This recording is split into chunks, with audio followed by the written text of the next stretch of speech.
I ran out to get a pack of cigarettes, but I left my wallet at home. Yeah, that's me.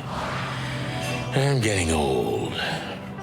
My name is Sonny Featherland, an investigator for 20 years, and once the star of the predatory division of the Clawville Police Department, one half of the legendary Chicken Police. But buying a pack of smokes is more than I can handle right now. Maybe I should just lay low. Yeah, I'll do that. The most colorful place in the wilderness. For all the gods, what bullshit. The last clucking color left this city years ago. And slowly I'll turn gray too.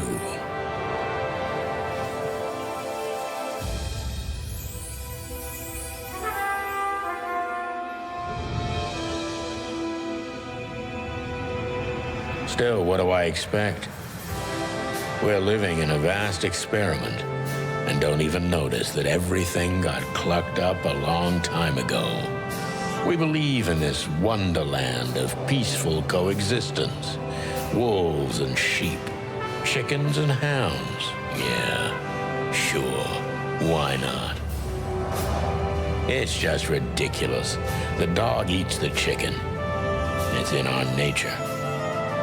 I'm not propping up the illusion anymore.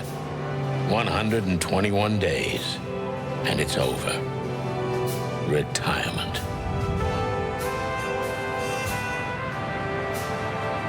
What could possibly go wrong?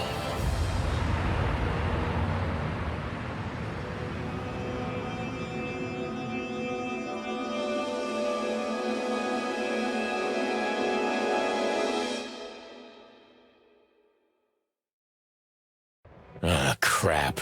My office lock is a piece of shit if a dame can pick it. She stood in the darkness. The light painted stripes on her body. It whispered secret little things that were never there in the first place. But she was no zebra. Reality was just a light switch away. Elizabeth or Charlotte? I was sure she'd have a sophisticated-sounding name.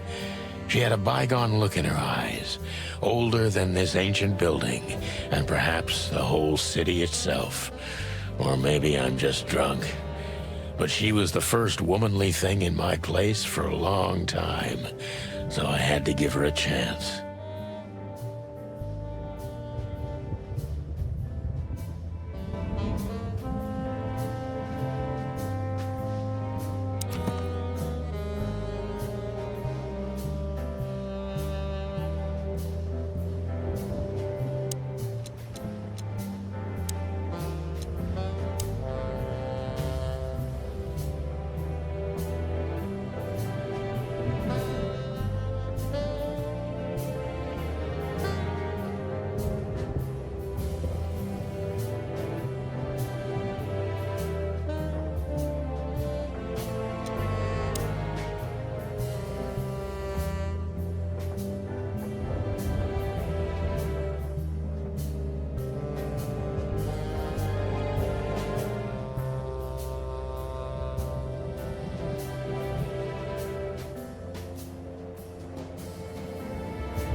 Who is this dame, anyway?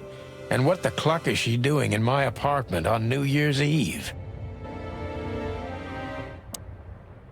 Let me introduce myself. My name is Deborah, Miss Deborah Ibanez. You're mistaken, ma'am. Oh, really? Please enlighten me, Mr. Featherland. I'm not a private eye. I'd recommend Mr.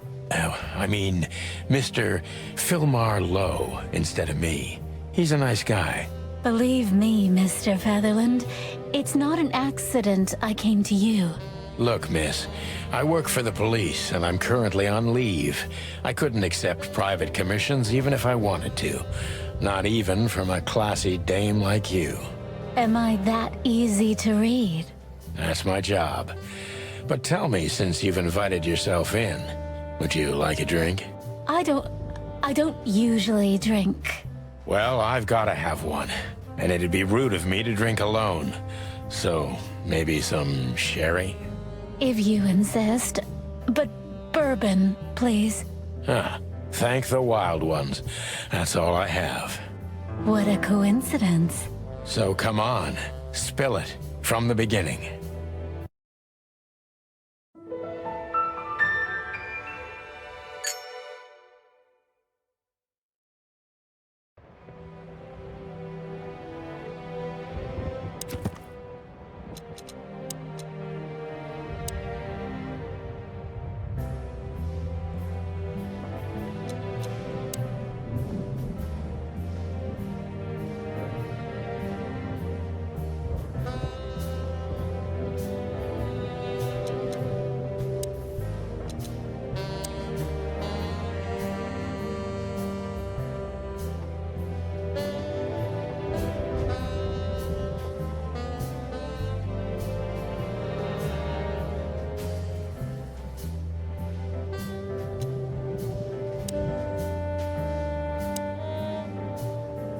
That's better.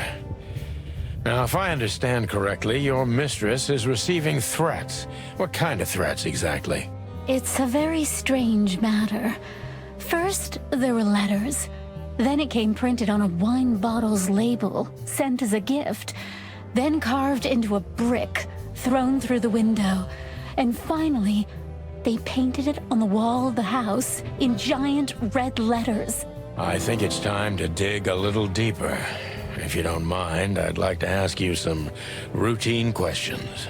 Please. That's why I'm here.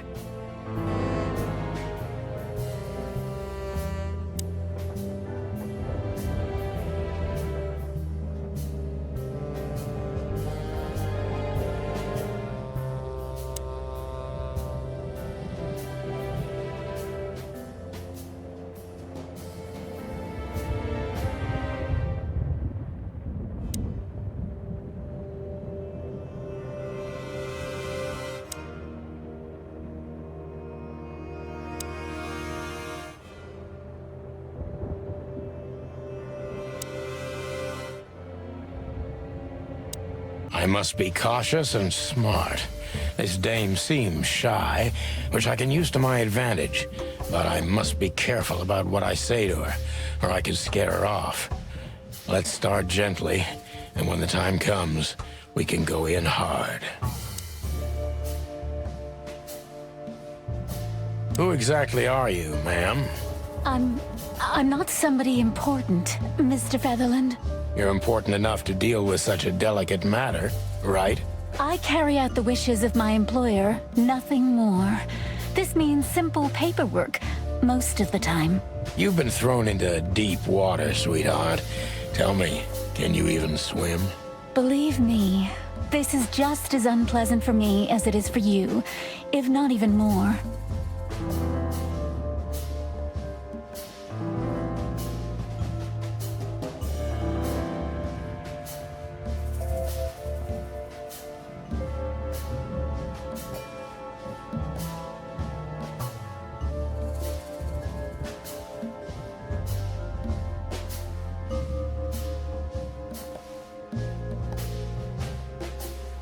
Tell me, which part of the city do you live in?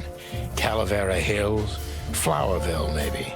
Look, I don't want to answer that. I'm here on behalf of my employer, and not on personal business. Fair point, Deborah. Let's try a different approach.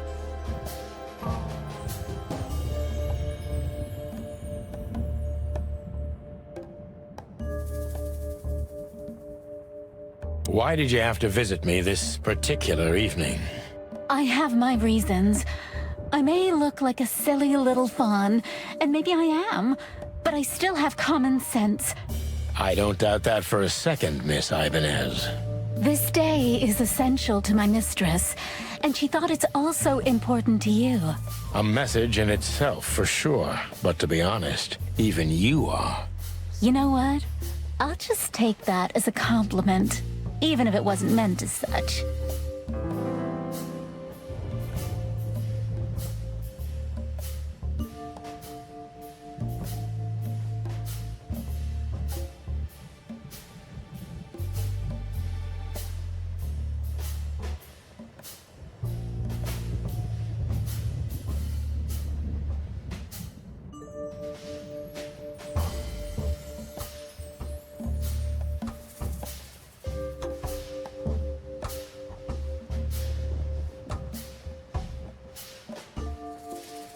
Why did you come to visit me?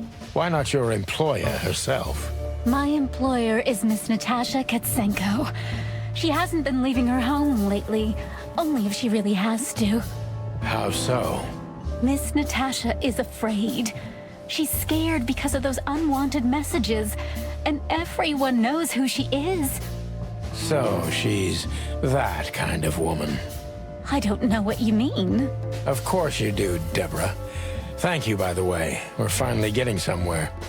We avoided the point long enough. Deborah's hiding something, no question. Let's focus on that.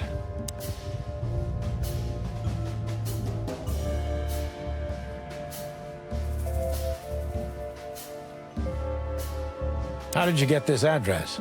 You know, my mistress has exceptional connections. If they were so exceptional, she wouldn't have chosen me. Don't be so hard on yourself, Detective. You are the head of the famous chicken police. Am I right? Was it a raccoon with a scarred face called Zip who recommended me? He hates me. No, Mr. Featherland. I don't know anyone like that. Lucky for you, Deborah.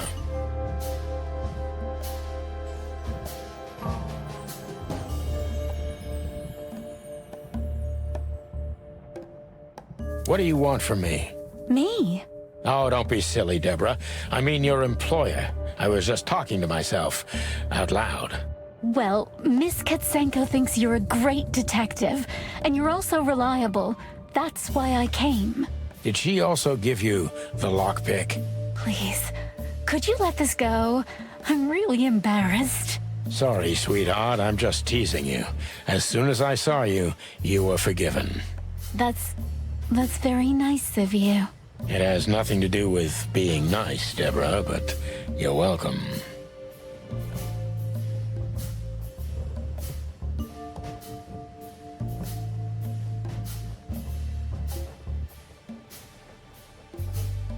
Don't you think this whole thing is a little suspicious? Look, Santino, I'll explain everything. I have no doubt about that. You look just the type, sweetheart. No offense. I'll take that as a compliment. Or maybe I'll act like I haven't heard it. You see, we're starting to understand each other.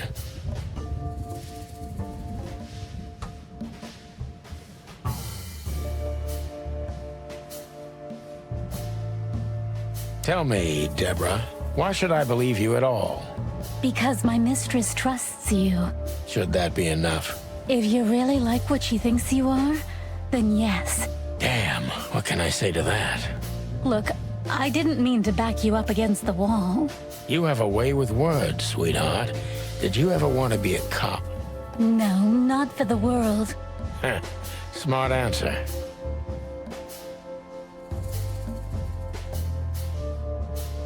Be honest and tell me what you're so afraid of. You know, Mr. Featherland, my mistress's partner is Hobart Wessler. Or as most people know him...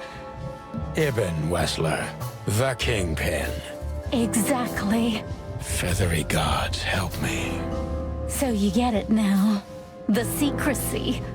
To put it mildly, I think I understand it all. Wessler. This little piece of the puzzle changes everything.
Why don't you take it to the police? Just go there and file a report.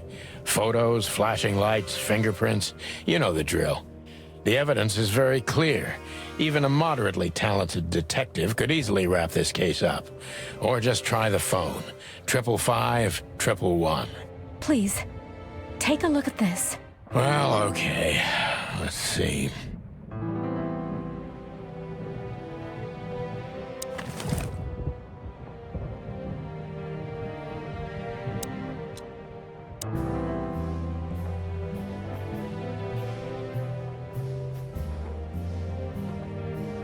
I know Molly very well. Please note this when deciding whether or not to accept my assignment. Miss Ibanez is a trusted friend. Treat her as gentleman. N.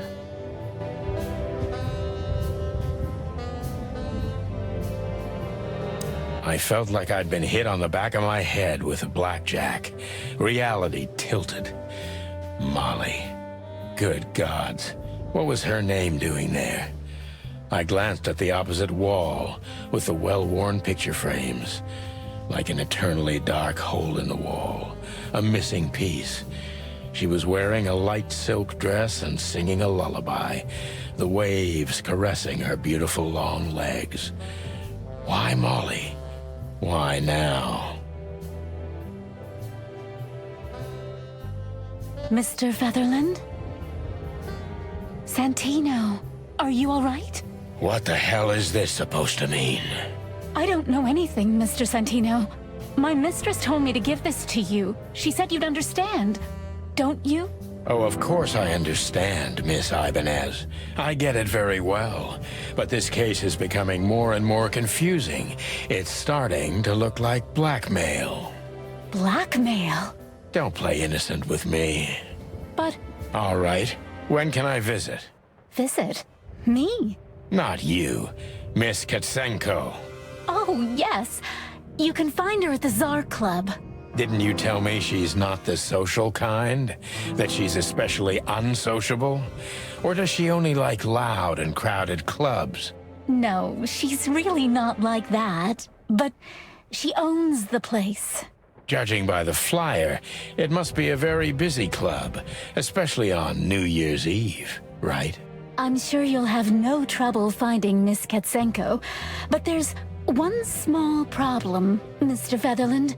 Let me guess. Mr. Wessler better not know about my visit. Exactly.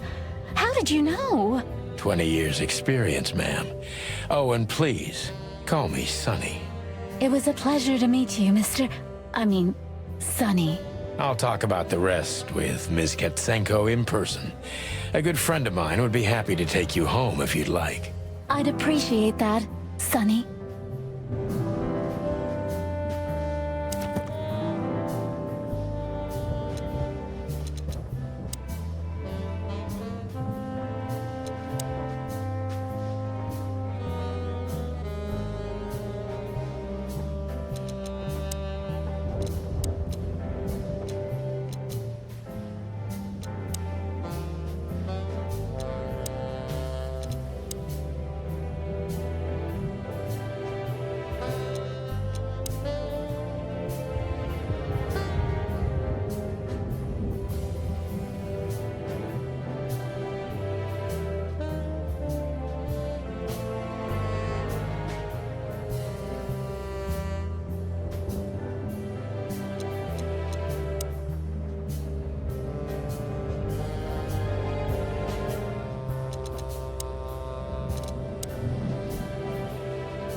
Hey, Lewis.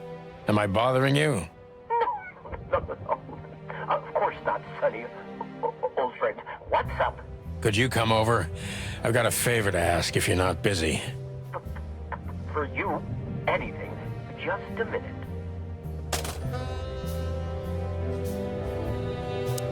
Lewis arrived a few minutes later. He lived in the rooms above, so it wasn't difficult getting here, not to mention that he's a rabbit. It was a quick hop. The Atlas Hotel was his inheritance. It was once a well-renowned place, but not anymore.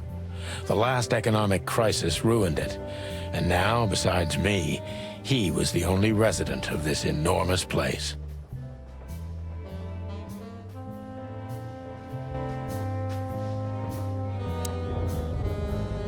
The good old rabbit.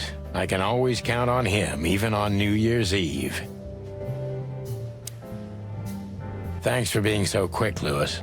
Can you drive Miss Ibanez home? I have some things to take care of. Of course, Sonny. You know, anything for you. Thank you for being so considerate, Sonny. I appreciate it. Don't mention it. Goodbye, then. So long, Deborah.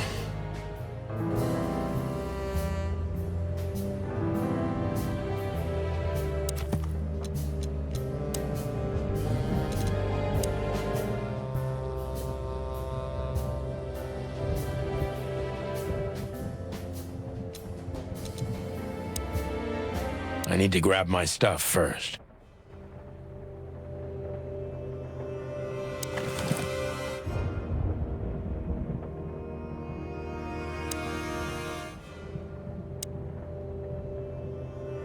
She doesn't seem so dangerous that I need to grab my gun, but you never know.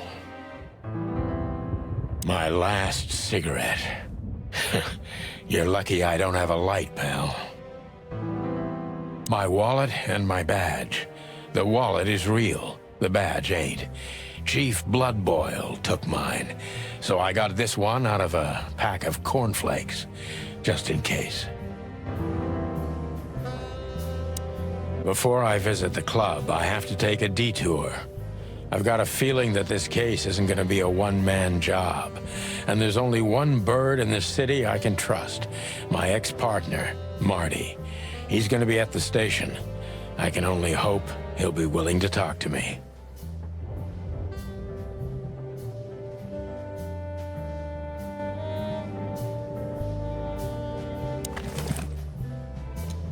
I haven't dusted you off in a while, partner. Looks like I may be needing you now. Oh man, I totally get you. Ironic, but ever since I've been on furlough, with only my fake badge sitting in my cabinet, I feel more like a cop than I ever had before. More like a Clawville cop, anyway.